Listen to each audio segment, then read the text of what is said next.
Okay. When the flute choir was here, they had these wonderful little stand lights, and we've been looking one for forever, and so Carol got us one, and we may have to get another one for the sound system, so when we use it with that light, you can't see the sound system. It works pretty well for this too, so I'm just going to use it. We're still in our Scent series. We have one more week of that, and then we'll move on to something else. But today, the scriptures are not what you may think of as Christmas scriptures, but we'll get there, trust me. Ezekiel 37, 4-6. Then he said to me, prophesy to these bones and say to them, dry bones, hear the word of the Lord. This is what the sovereign Lord says to these bones. I will make breath enter you, and you will come to life. I will attach tendons to you and make flesh come upon you and cover you with skin. I will put breath in you, and you will come to life. Then you will know that I am the Lord. Not your average Christmas scripture. Sometimes we want God to do something amazing and miraculous in our lives or in our church. But we want God to do it without us. To think about. We want something amazing to happen here or in our lives or at our work, but we really want Him to do it without our involvement. God can make it happen, but don't expect me to put any blood, sweat, or tears into it. God doesn't really let us off the hook that way. He didn't let Ezekiel off the hook either. Because he told Ezekiel, he took Ezekiel out to a valley, and it was full of skeletons, dry bones, that's all it was. And he said, preach to those bones.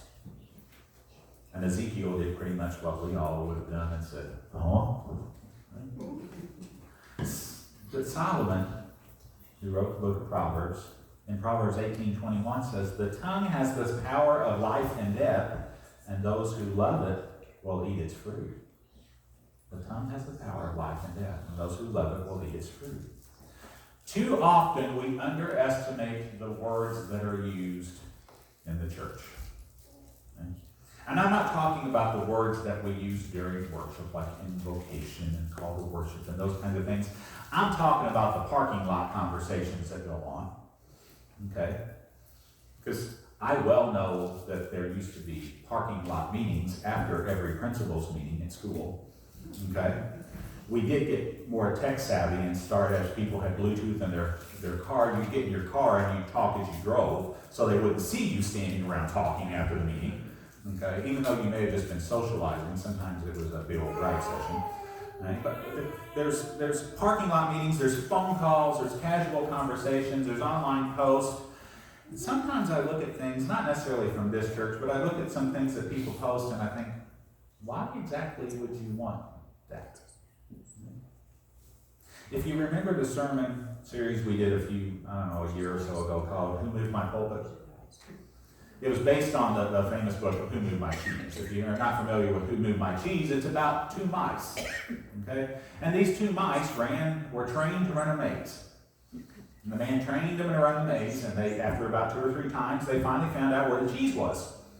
And so they ran that maze and got their cheese every single day. Okay? And after about 2 weeks, they ran the maze, they got to the end, there was no cheese. And they stood and they wrung their hands and worried, and they didn't know what to do because somebody moved the cheese. The author of that other series I was talking about, Who Moved My Pulpit, if you remember, was talking about that the church had a pulpit that no one had used for 25 years. Literally just stood up there.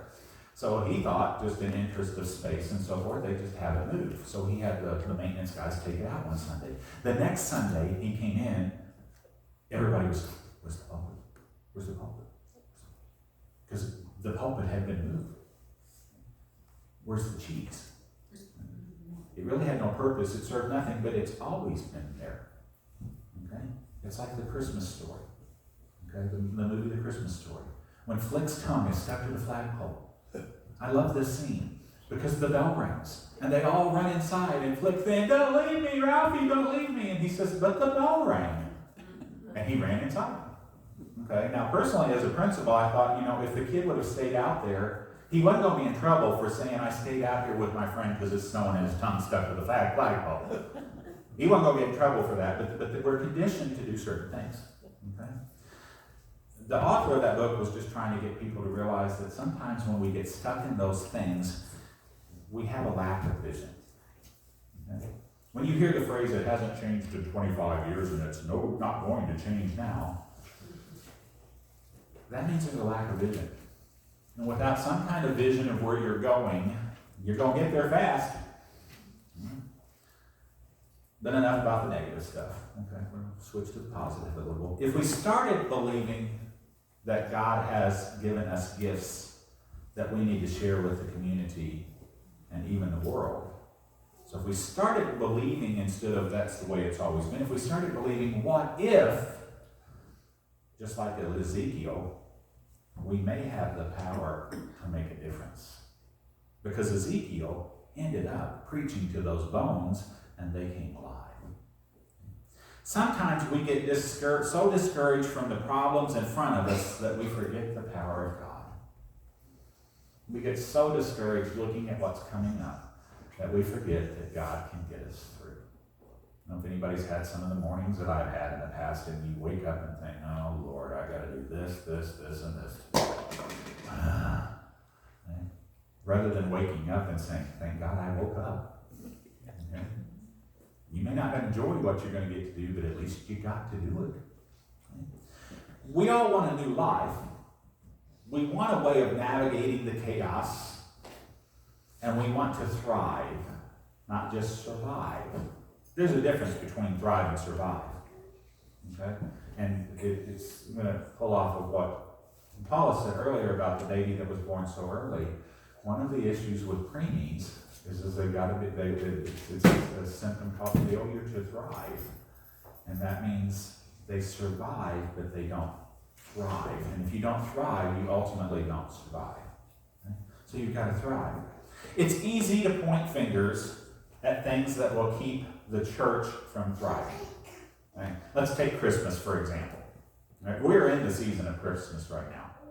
Okay? I've had a discussion with some people about there was a post on Facebook that said if you're Catholic, you're still in Christmas. Well, it's not just if you're Catholic. If you follow the liturgical calendar, you're still in Christmas. We're still in Christmas until January 6th. Okay? But we could point our fingers at the commercialization of Christmas. Okay? Black Friday now starts on Thursday.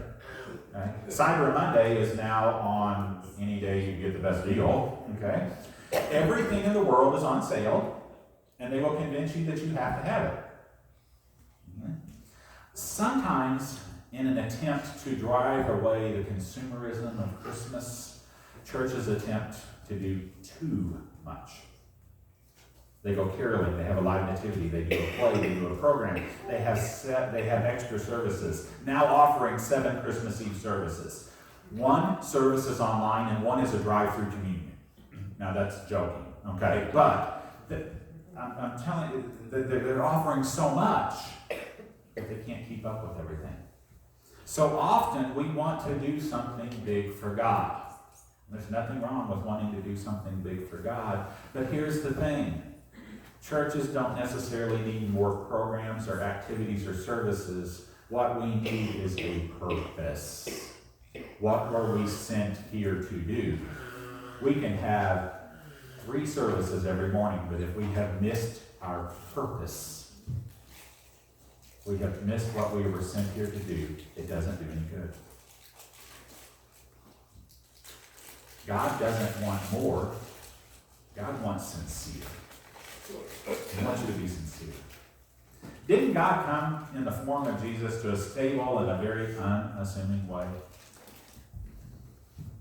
He came to a young unwed mother and an average carpenter. And God still comes to us today in those same ways. Because I look out and I see that God comes in the form of the retired man across the street that waves every time I see him.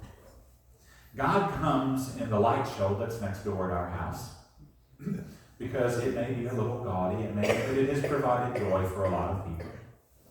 God comes in the teacher's age, the cooks, the bus drivers, the people that are sitting here, the students that are sitting here with us this morning.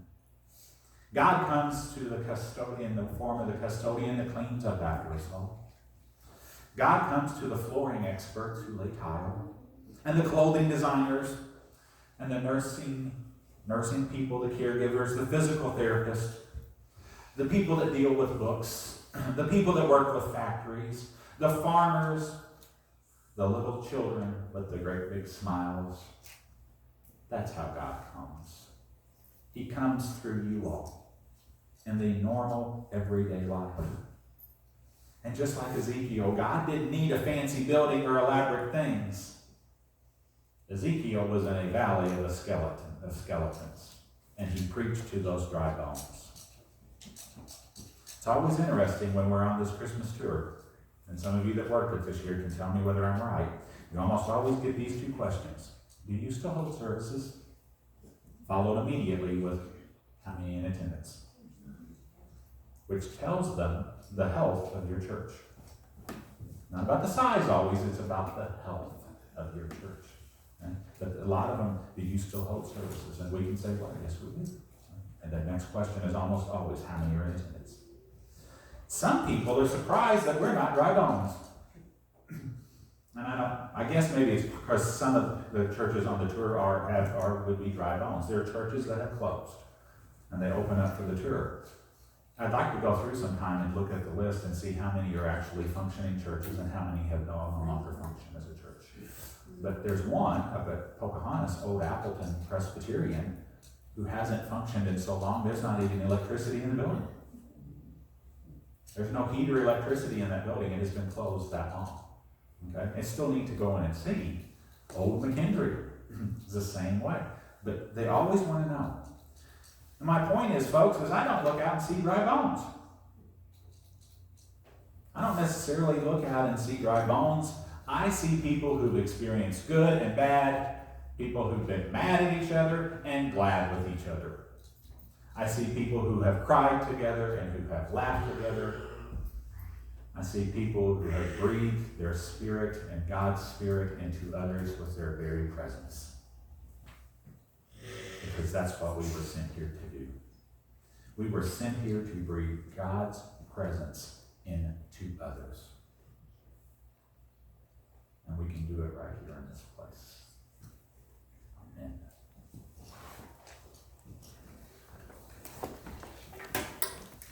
Open your hymnal to 270.